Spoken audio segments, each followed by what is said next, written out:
All right. So, what I'm going to talk about is how all thing is possible if you learn how to use your imagination correctly. But how did I stumble onto this philosophy? When I was 19, and I have talked about this story in pretty much all of my videos, but let me tell you this story in even greater detail. When I was 19, I joined a Facebook group here in Nepal called Pick Up Nepal or something like that. And these people accepted me, and then I started going out and just approaching women on the street. But what became very clear to me was no matter how much I approached women, I still feel like I was not improving. I still feel like I was not actually improving with women. So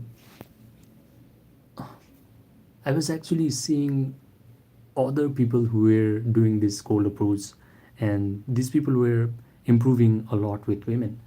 And I was always a smart guy. I'm 27 right now, and I started this journey of trying to become good with women when I was 19. And I saw people who were dumber, intellectually dumber than I was, become so much better than me with women, and I could not figure it out. I just thought, maybe God gave me other faculties of of being smart, but maybe God did not give me social intelligence. But then slowly COVID happened and lockdown happened, and I broke up with my then girlfriend. And what happened was I just fell into this weird downward trajectory of anxiety, depression. I was suicidal. I had a lot of thoughts like, oh my god, is this going to get any better? I think it's just easier to die. These were the kind of thoughts that I used to have. Hey, Wasim Loan. Hi, how are you doing? Do you have anything that you want to ask? I'm just live right now, so if you have anything to ask, just let me know. Anyway, I was really suicidal, and one day I just genuinely prayed. I just genuinely prayed, and then my prayer got answered. I found this book from Bruce Lipton. I think the book was Biology of Belief. And at that moment I had developed, my mind was fogged. My mind was completely fogged. I had zero attention span. But still I completed that book, and from that book, one takeaway that I got from that book was you can actually change your life. You can influence your genetics. From that book, I was introduced to the idea of epigenetics. And previously, I believed that God deceived me. Previously, I believed that, all right, in my genetics, there is no possibility of getting good with girls. Also, I was dealing with some health issues, health crisis. I thought my genetics was fucked. But then, uh, that book gave me some hope. And a lot of people might criticize such books for being maybe pseudoscientific, but I did not care. I was just trying to find some glimmer of hope. I was just trying to cling on to some sort of hope, and that book honestly was a was a savior for me. And then I started reading books from Joe Dispenza. You cannot maintain feeling was him known. The reason why you cannot maintain feeling, huh, I think you're completely wrong. Because when you say that you cannot maintain feeling, I'm pretty sure that you cannot maintain feeling of joy, happiness, gratitude, satisfaction, and thrill. Right? You probably can maintain feeling of low self-worth. You can maintain feeling of doubting yourself. You can maintain feeling of not being fulfilled with your life, because I had this experience as well. I could sustain the feeling of anxiety, I could sustain the feeling of depression for so long. And that feeling of anxiety and depression created more tragic circumstances in my life that reaffirmed these feelings of anxiety and depression even more. So the thing is, you have to break this pattern. You can sustain the feeling of negative emotions, right?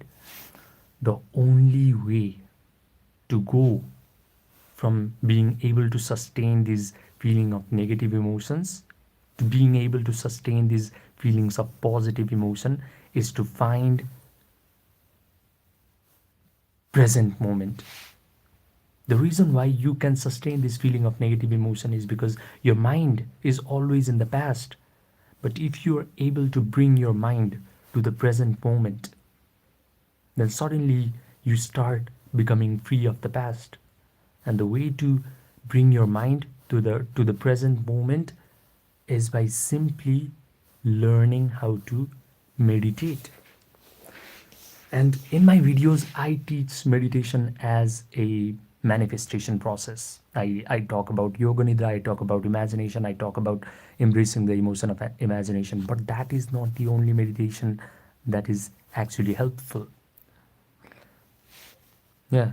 Hey, Somya Mohan. All right. Yeah, I'll talk about present moment. Present moment. When people talk about present moment in YouTube, it's just creating a lot of confusion, because I used to get confused when these spiritual people used to talk about present moment, right? But it is actually really simple. When your mind calms down, when you stop caring about the content of your mind, when you stop caring about the thoughts that are present in your mind, that is the moment that you're present. Right now, if you are tortured by the thoughts that are present in your mind, if you're tortured by the emotions that are present in your body, then you're not in the present moment. But if you can detach yourself, if you can be completely okay with the thoughts that are in your mind, with the emotions that are running in your body, then you have hit the present moment. And the best way to do that is just close your eyes. This is a practice. This must be a practice, right? Just close your eyes every morning. Just close your eyes and decide and just really commit to a decision that no matter what, I am going to be a witness to all the thoughts in my mind, to all the feelings in my body. So just close your eyes and start paying attention to your breath. The breath going in, the breath going out, the breath going in, the breath going out. Slowly, what is going to happen is images are going to arise in your mind. And these images, if you're struggling with anxiety and depression, are going to be terrible images. Maybe somebody broke up with you, and that image is going to pop up in your mind. A girl breaking your heart, a girl being rude to you, and you suddenly experience emotion of anxiety and sadness and depression. But bear that emotion. Just be with that emotion. Just be with that image. Do you understand what I mean? Just be okay with that thought. Just be okay with that imaginal picture that just arised in your mind. Just be okay with the emotion that just arised in your body. When you start being just okay, what happens is slowly you are going to be detached with the image. Slowly, that image where the girl broke your heart is going to affect you less and less and less. And there will come a moment when that image where the girl is breaking up with you, where the girl broke your heart, does not create any emotion of negativity inside of you.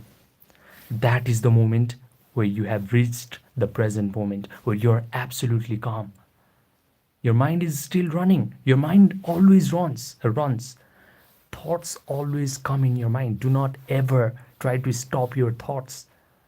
Do not fall into this propaganda that your mind should be empty. It's not going to be empty. The only way that you know that you have actually hit the present moment is when you know that you're okay with the thoughts that are coming up in your mind and the feelings that are happening in your body. Where are you from? Ritam Magar. Oh, I'm from Nepal, Ritam. Where are you from? Anyway. Hmm. Well, what was I talking about? Yeah, I was talking about how I found these books, right? Books from Bruce Lipton, from Joe Dispenza.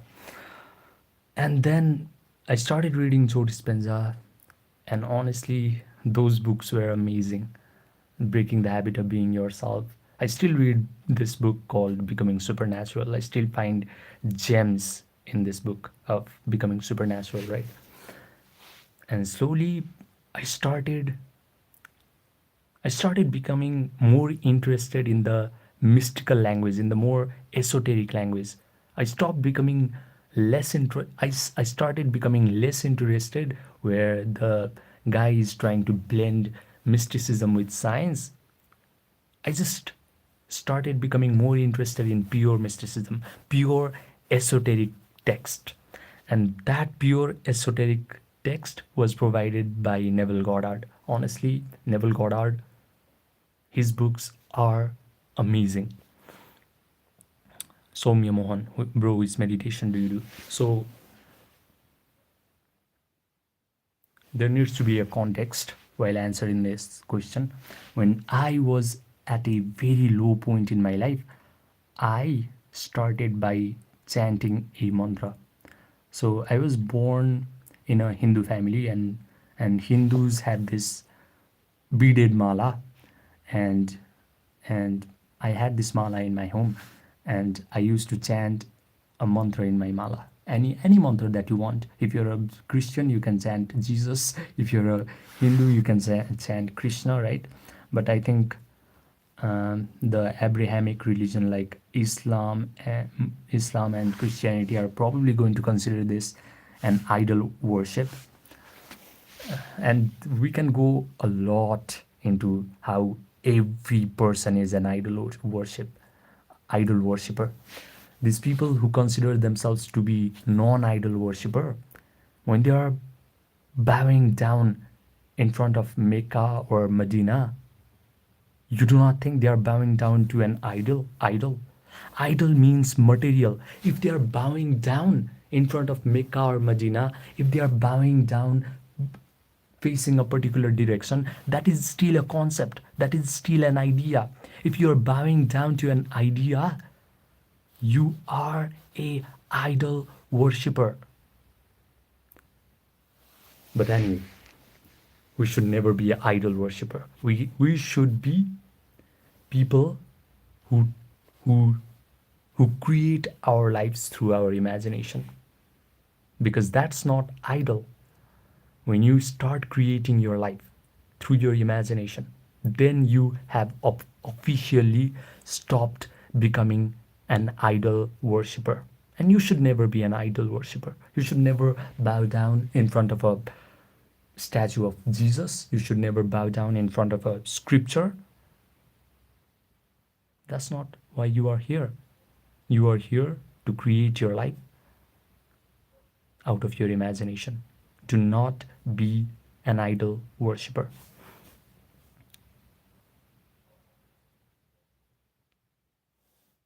सिकारी सिकारी Sai लोदाई Donald ट्रम्पको नातिनी हो bro. I mean, all right. So there are a lot of Nepali people who are joining my stream. It's good to see. No, bro, that is for direction or unity or Simlon. Oh, I'm sorry if I offended you, man. But hmm, I am born Hindu and I can criticize my religion. There's an aspect, there's a branch in Hinduism that is called Advaita Vedanta, and so many Hindus do not know about this philosophy. Advaita Vedanta literally translates to non-dualist Vedanta. Vedanta means philosophy. So this is non-dualist philosophy, which essentially says that there is only self in this entire existence. There is nothing other than self. And this is what Neville Goddard tries to teach, right? Christ is the only thing that exists. So it's very fun for me to draw a parallel between Neville Goddard and Advaita Vedanta. But even if you are a Muslim or even if you're a Christian, if you have eyes, if you have good eyes, you can find gems in your scriptures. But if you are just brainwashed by your parents, by your society, then you are just going to be an idol worshiper. Every religion is producing a mass quantity of idol worshiper, and it's sad.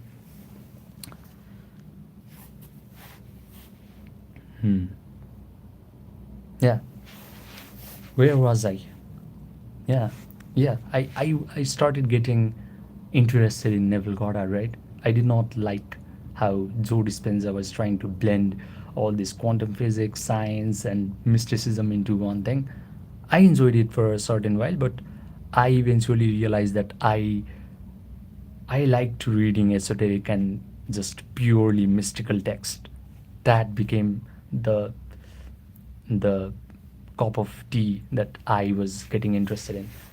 So I started reading Neville Goddard, and yeah, he changed my life. The reason why I say that he changed my life is because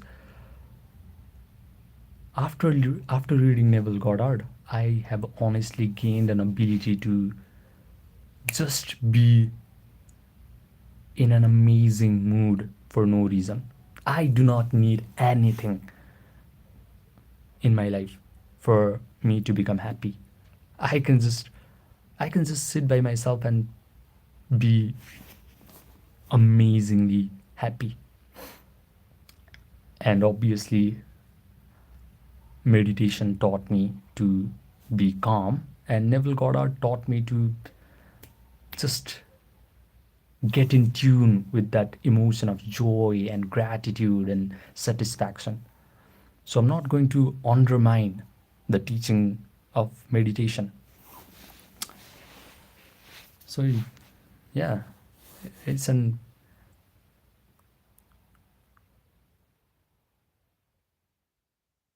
right, like a person, he also said he has crush on me, but he's 3 years younger than me. He's also a little scared to propose me because he needs the friendship forever. Huh.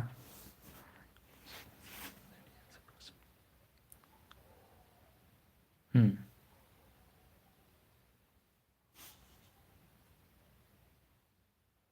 I mean, if this guy is 17 years old, just don't even think about it. You're just inviting tragedy in your life if he is a minor. But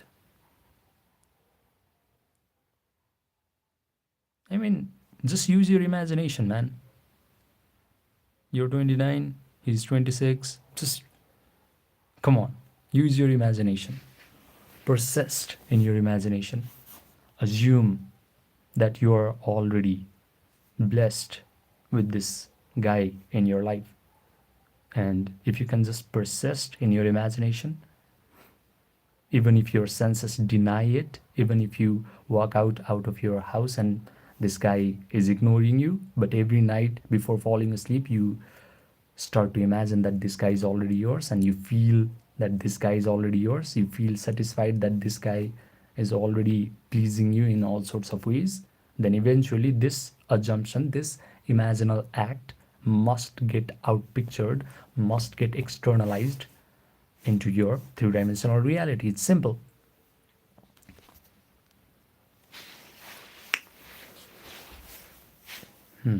This is fun.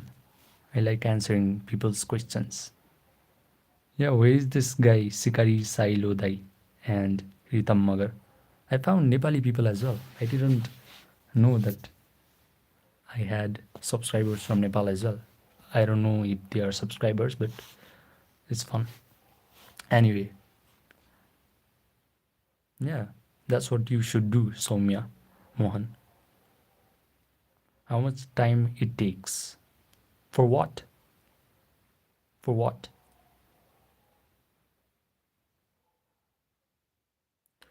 Oh, you're asking how much time it takes for things to actually get externalized into your world. This is honestly, please do not be offended, but this is honestly a loser question. You honestly, the reason why you should imagine that you are already living your best life and you already have everything in your life is because it changes you at a core level.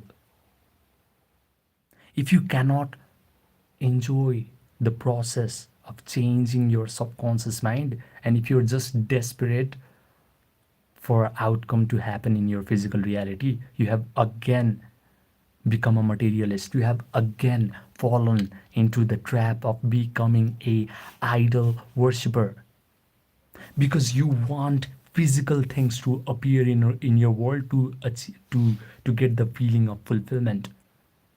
You want material things to provide you happiness, but I just told you all the feelings of fulfillment, all the feeling of satisfaction, you can get it by using your imagination wisely, by completely relaxing yourself, by completely following the spiritual principles. You should take so much happiness in trying to change who you are. This is a journey. Do not ever become desperate about when your desired outcome will actually appear in your world, because that is a pure materialist, that is a stupid person.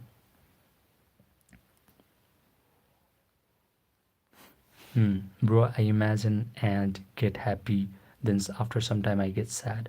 That's all right. That's just being a human.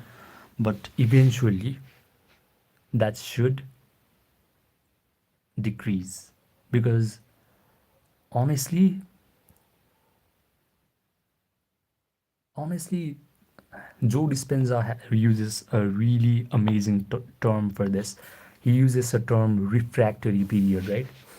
And refractory period means, suppose I get sad for 5 minutes, and I can just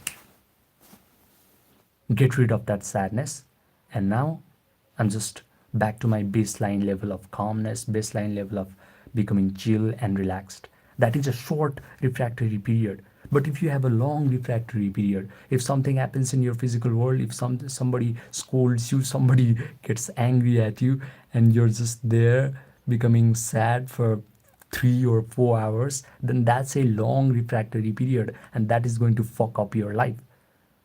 So instead of asking, oh, I get happy and I get sad and I get happy and I get sad, how to get rid of this, you should just be focused on how to shorten your refractory period. If today you get sad for for 2 hours after somebody is mad at you. Your goal should be reducing that refractory period for just 30 minutes. All right, if I can decrease this sadness from 2 hours to 30 minutes, that's a victory. And eventually you do this practice, you close your eyes, you start to imagine that you are already living your best life, right? And that should provide you the feeling of happiness. And when you start feeling happy, it is impossible for you to feel sad, right? So if you start feeling sad, just close your eyes, start imagining that you're living best, you're living your amazing life, and you should feel happy. That way, you are going to reduce your refractory period.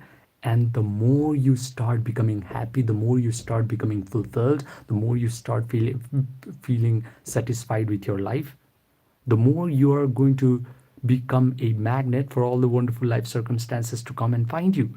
Because I have already told you in all of my videos that feeling is the secret.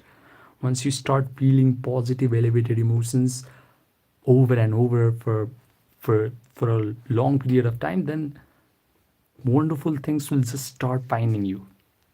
Anyway, Somya Mohan is writing, bro, everything is working. He's obsessed with me. But because of the circumstances like my marriage talks at home, and he's not ready for that, he's not taking it forward. I'm persisting. All right. So he's obsessed with you, right?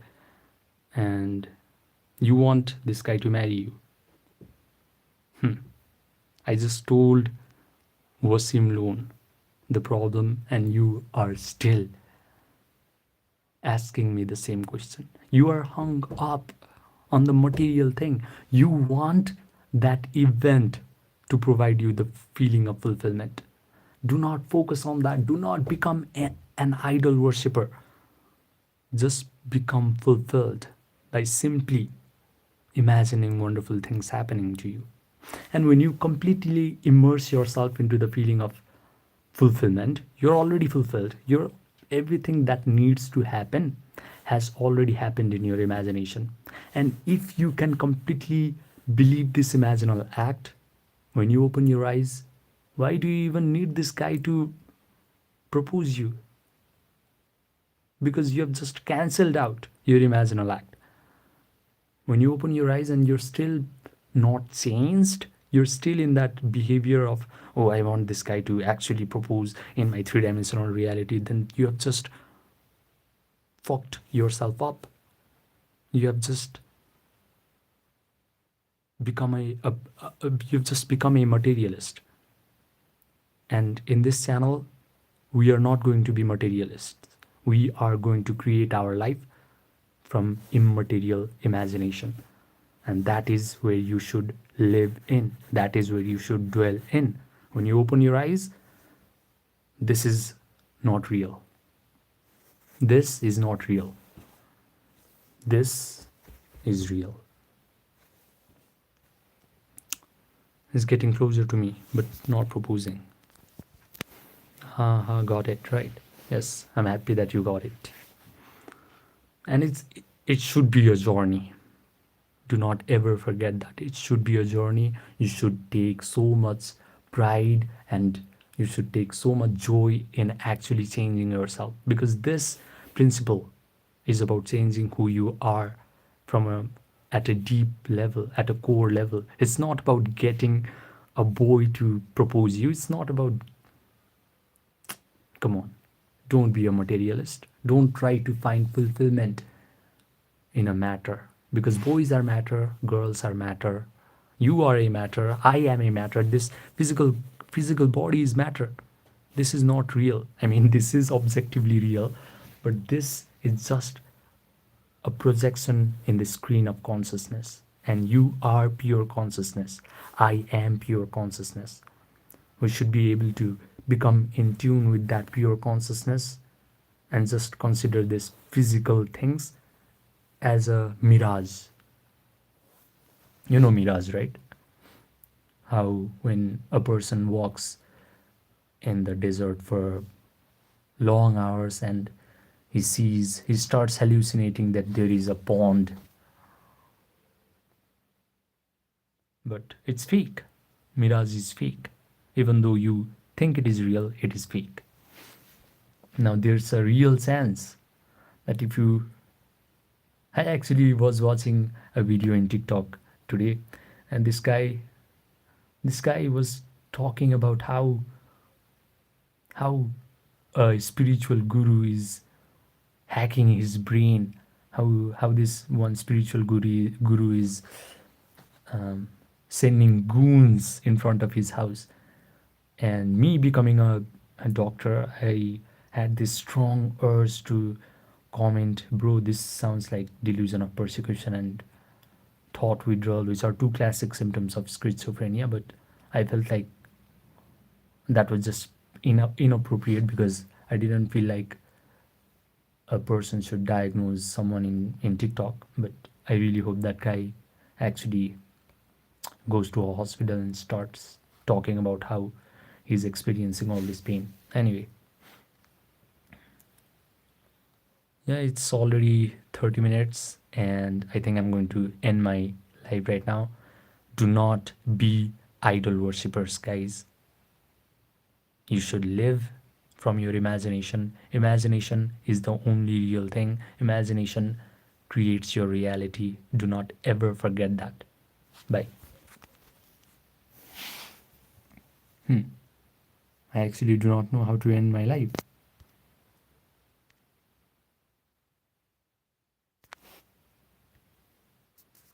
Are you sure you want to stop streaming? Yes.